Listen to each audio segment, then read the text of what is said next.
Hello everyone and welcome back to our channel. तो कैसे हैं आप सभी लोग? I hope that you all are doing extremely great भाई। तो मेरा नाम है प्रोवित पांडे एंड आज हम लोग अपना इकोनॉमिक्स का ही जो national income and it's related concepts या फिर एग्रीगेट्स आप कह लो हम लोग कर रहे थे। तो भाई उसमें कुछ एमसीक्यूज़ मैं आज आपको बताने वाला हूँ, जहाँ से आपका एक शॉर्ट एमसीक्यू आने वाला है सीवीटी में, राइट। तो भाई पहले तो हमारे 3 मेथड्स होते हैं, है ना। उनके आप थोड़ा सा अपने बोर्ड्स के पॉइंट ऑफ व्यू से देख लो एक बार। पहला होता है हमारा वैल्यू एडेड मेथड, जिसमें हम लोग निकालते हैं जीवीए एट एमपी। ठीक है, इसका वैल्यू की उसकी फॉर्मूला क्या होता है उसका उसका फॉर्मूला होता है वैल्यू ऑफ आउटपुट माइनस में इंटरमीडिएट कॉस्ट। अब देखो, आपको अगर वैल्यू ऑफ आउटपुट नहीं दिया है तो फिर आपको sales plus change in stock करना है। अगर आपको सेल्स भी नहीं दिया है तो फिर आपको दो चीज़ें दिए जा सकती हैं, राइट। पहला है प्राइस इंटू क्वांटिटी से आप सेल्स निकाल सकते हो। सेकंड, आपको डोमेस्टिक सेल्स दे सकते हैं और थोड़ा एक्सपोर्ट्स दे सकते हैं, तो फिर आपको ऐड कर देना है। एंड अगर वो भी नहीं दिया है तो फिर आपको प्रोडक्शन फॉर सेल्फ कंजम्पशन ज़रूर दिया होगा, ठीक है। देन आता है हमारा स्टॉक, चेंज इन स्टॉक, ठीक है। Change in stock as it is, right. Change in stock का भी होता है वैसे आपका चेंज इन स्टॉक का होता है आपका क्लोजिंग स्टॉक माइनस में opening stock, C S minus O S, right. Next देख लो, माइनस में इंटरमीडिएट कॉस्ट। इंटरमीडिएट कॉस्ट नहीं दिया होगा तो फिर आपको यहाँ तो दे सकते हो purchase of raw material, same ही बात है ना। या फिर आप कह लो उसको डोमेस्टिक परचेज प्लस में इम्पोर्ट आपको कर देना है, एंड वो भी नहीं दिया है तो फिर देना आपका बिल है, राइट। नेक्स्ट है हमारा एक्सपेंडिचर और इनकम डिस्पोजेबल मेथड। अब देखो, इनकम या फिर एक्सपेंडिचर और इनकम डिस्पोजेबल मेथड, इसमें आपका ये देखो, ये है आपका एक्सपेंडिचर या फिर आप इसको इनकम डिस्पोजेबल मेथड भी बोलते हो, राइट। इसमें हम लोग क्या निकालते हैं? इसमें हम लोग निकालते हैं हमारा जीडीपी एट एमपी, एंड उसका एक नाम होता है हमारा प्राइवेट फाइनल कंजम्पशन, जिसको मैं पर्सनल फाइनल कंजम्पशन भी बुला सकता हूँ, ठीक है। अगर देखो, इसके लिए आपको वो दो चीज़ें दे सकता है बिफोर हैंड, या तो हाउस होल्ड दे देगा, है ना, या तो वो भाई प्राइवेट फाइनल कंजम्पशन दे देगा। अगर प्राइवेट फाइनल कंजम्पशन नहीं दिया तो फिर उसने आपको हाउस होल्ड दिया होगा एंड आपको एक्सपेंडिचर ऑफ नॉन प्रॉफिट भी दिया होगा। फिर आपको दोनों को ऐड करना है, आपको मिल जाएगा, क्या मिल जाएगा भाई? ये मिल जाएगा आपको, प्राइवेट फाइनल कंजम्पशन मिल जाएगा, ठीक है। देन आपको प्लस में कर देना है। प्लस में नेक्स्ट क्या करना है? प्लस में करना है आपको ग्रॉस डोमेस्टिक कैपिटल फॉर्मेशन, जिसको मैं इन्वेस्टमेंट एक्सपेंडिचर भी बुलाता हूँ, राइट। देन नेक्स्ट में हमें गवर्नमेंट फाइनल कंजम्पशन एक्सपेंडिचर कर देना है। प्लस में नेक्स्ट नेट एक्सपोर्ट्स माइनस में एक्सपोर्ट माइनस में इम्पोर्ट, ठीक है। बट अब आप लोग देखो, अगर आपको ग्रॉस डोमेस्टिक कैपिटल फॉर्मेशन नहीं दिया है तो फिर वो आपको नेट कैपिटल फॉर्मेशन दे सकता है एंड डिप्रिसिएशन दे सकता है क्वेश्चन में, तो फिर आपको दोनों को ऐड करना है, राइट। एंड अगर वो भी नहीं दिया है तो फिर वो आपको दे सकता है ग्रॉस फिक्स्ड कैपिटल, फिर प्लस में आपको चेंज इन स्टॉक कर देना है, या फिर inventory investment, that is change in stock. जैसे मैंने आपको पिछली बारी में बताया अभी, भाई चेंज इन स्टॉक हमारा कैलकुलेट होता है एज क्लोजिंग स्टॉक माइनस में opening stock. And then next में वो आपको एक तीसरी चीज़ और दे सकता है कि भाई उसने आपको नेट फिक्स्ड कैपिटल फॉर्मेशन दे दिया है, डिप्रिसिएशन दे दिया और तो चेंज इन स्टॉक दे दिया है, तो फिर आपको तीनों को ऐड कर देना है, राइट। ये भी नहीं दिया है तो फिर उसने आपको चौथी चीज़ दी होगी, रेजिडेंशियल दिया होगा, प्लस में बिजनेस दिया होगा, एंड या तो उसमें आपको public slash government plus inventory, आपको चारों चीज़ों की समेशन कर देनी है। एंड आपको क्या मिल जाएगा? आपको मिल जाएगा ग्रॉस डोमेस्टिक कैपिटल फॉर्मेशन, है ना। ये देखो, मैंने यहाँ पे इसका कुछ वो भी बनाया है थोड़ा सा, ये मेरे पिछले साल के नोट्स हैं, अभी मैंने कुछ भी नहीं बनाया। सो यस, ये छोटी सी एब्रिवेशन टाइप्स है। एब्रिवेशन तो क्या है यार, लिख लिख के प्रैक्टिस करी थी, आप भी ऐसे करना, याद रहेगा ज़रूर से। एंड अगला है हमारा इनकम मेथड। इनकम मेथड हमारा यार इम्पॉर्टेंट है, हमेशा ही आता है, राइट। इनकम मेथड में सबसे पहला स्टेप होता है हमारा कि हमें निकालना होता है domestic income, that is NDP at FC. कैसे निकालोगे आप? या आपका निकल रहा है compensation to employees, that is COE. कैसे निकल सकता है? वो आपको वेजेस या सैलरीज दे सकता है, एम्प्लॉयज़ कॉन्ट्रीब्यूशन दे सकता है, फिर बोनस दे सकता है, बात एक ही है ना। प्लस में ओपनिंग स्टॉक, प्लस में मिक्स्ड इनकम आपकी एज इट इज दी रहती है, राइट।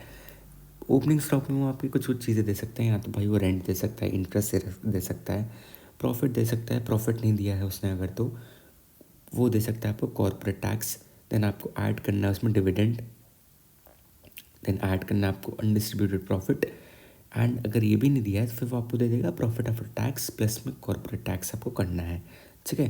देन आपका net indirect tax is equals to indirect tax minus में सब्सिडीज और जीएसटी, ये ध्यान रखना है आपको। एंड देन एनएफआईए का क्या होता है फॉर्मूला, एनएफआईए का होता है हमारा फीफा माइनस में फीटा, फ्रॉम अब्रॉड माइनस में टू अब्रॉड, राइट।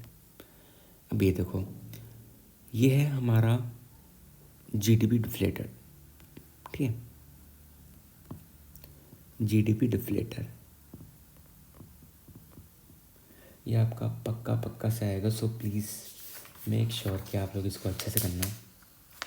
पिछले लेक्चर में मैंने आपको समझा दिया अच्छे से काफ़ी है, तो अगर आप लोगों ने पिछला लेक्चर नहीं देखा है तो फिर भाई ये वाला भी उसके बाद ही देखना आप लोग।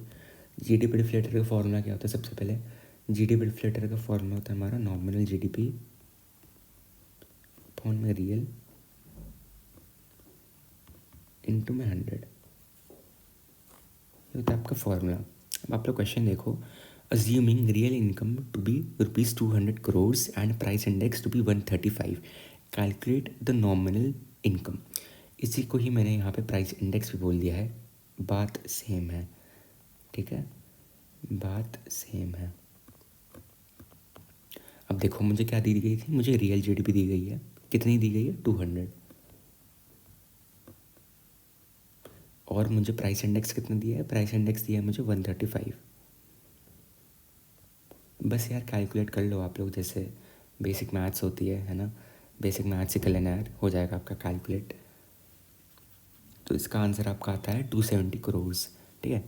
अगला क्वेश्चन भी यार सेम ही है, यही फार्मूला ही है बेसिक सा, है ना, यही आपको हर जगह पुट करना है जब भी आपका जीडीपी डिफ्लेटर की बात करेगा। और प्राइस इंडेक्स से डरना मत यार, इसी को ही हमने यहाँ पे प्राइस इंडेक्स बोल दिया है, सब बात सेम है, राइट। एक और एक देख लो, ये है मेरा, देखो ये आपका एक ऐसे भी दे सकते हैं, आपका बोर्ड्स में ऐसे देगा, इस सीयूईटी में नहीं देगा, बोर्ड्स में पक्का देगा, एंड ये आपका सीयूईटी में देगा पक्का से, ठीक है। अब यहाँ पे हमें क्या है, यहाँ पे हमें कुछ कुछ चीज़ें निकालनी है, जैसे पहला है हमारा NNP at MP, NNP at FC, NDP at FC और जीडीपी एट एमपी। तो देखो मुझे निकालना है NNP at MP, NNP at MP मेरा कैसे निकलता है, एनएनपी एट एमपी ये हमारी कन्वर्जन्स हैं, आपको याद रखना है, आप लोग बोलोगे तो फिर मैं इसके 100 नोट्स की पीडीएफ भेज सकता हूँ आपको, ठीक है। तो देखो ये क्या है मेरा, एनएनपी एट एमपी कौन से निकालने के लिए जीएनपी प्लस में माइनस में सॉरी डिप्रिसिएशन करना पड़ता है, ठीक है। माइनस मुझे क्या करना पड़ेगा इसमें, मुझे माइनस में करना पड़ेगा डिप्रिसिएशन, तो फिर ये आपका देखो यहाँ पे आ गया 14,000 crores। तो ऐसे ही आपको यार कन्वर्जन्स करना है, याद रखने कन्वर्जन्स ऐसे ही। अगर मुझे N N P at F C निकालना है, N N P at F C कैसे निकलेगा मेरा, G N P at F सी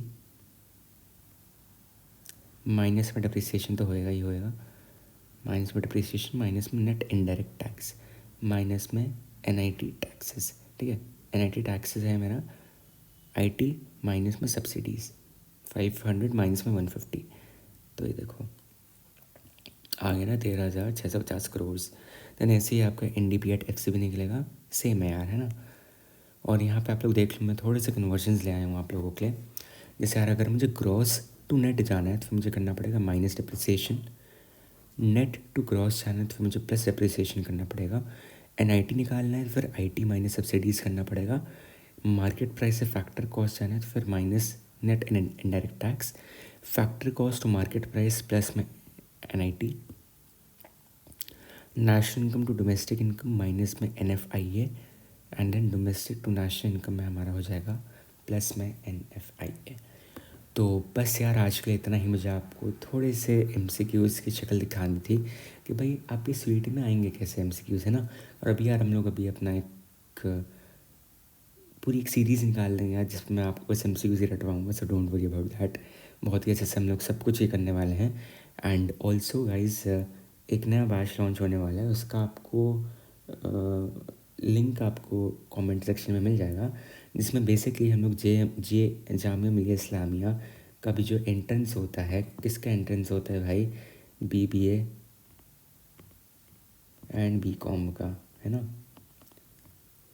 उसके लिए यार हम लोग क्या करेंगे, बस उसी के लिए डेडिकेटेड नहीं होने वाला है, बट बल्कि यार आपका CET पे हो गया ना, आपके जितने एंट्रेंसेस हो गए, तो फिर उसमें यार आपको टोटल 8 चीज़ें मिलेंगी, जिसमें से आपके यार 2 मॉक पेपर्स हो गए, है ना, 2 PYQs के सेट हो गए, 4, है ना। तो ऐसे ही आपको फिर भाई, ऐसे ही आपको फिर ब्लूप्रिंट्स भी मिलेंगे। आपको पता चल जाएगा यार कि ठीक है भाई, इस पोर्शन से मेरे कितने क्वेश्चंस आने, मतलब आएंगे ही आएंगे, है ना, ऐसा। तो यार यही था, तो इसका लिंक आपको मिल जाएगा कमेंट सेक्शन में, सो कर लेना यार, है ना। पढ़ाई की चीज़ है यार, अच्छी चीज़ है, ऐसा तो है नहीं कि भाई कोई ऐसी चीज़ पे आप पैसे वेस्ट करोगे। सो यस गाइस, आज के लिए इतना ही। मिलेंगे हम लोग अब अपने नेक्स्ट लेक्चर में विद समथिंग न्यूअर। तो बस मिलते हैं यार अब हम लोग अपने नेक्स्ट लेक्चर में, तो तब तक ले टाटा एंड बाय।